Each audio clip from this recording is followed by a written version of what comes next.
புரட்சியாளர் அம்பேத்கர் சொல்கிறாரு, இந்த தாழ்த்தப்பட்ட ஒடுக்கப்பட்ட மக்கள் எல்லாம் அவங்க நிலங்களெல்லாம் ஒன்றிணைத்து கூட்டு பண்ணைகளை உருவாக்கி வேளாண்மை செய்யணும். வேளாண்மை வந்து அரசு பணியாக மாற்றணும்னு சொன்னது நான் இல்லை, யார் சொல்ற? அவர் தான் சொல்றாப்ல. தெரியுமா தெரியல? இல்லை அனுப்பிட்டா உங்களுக்கு. அவர் தான் சொல்றாரு அது அரசு பணியாக மாற்றணும்டா அப்படின்னு.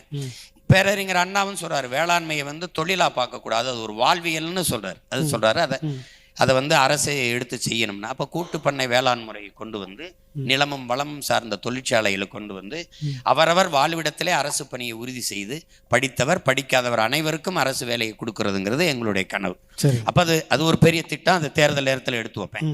இலவசம்ங்கிறது இல்லை, இலவசம்ங்கிற சொல்லே இல்லாது ஒழிக்கணும்னு நினைக்கிறேன்.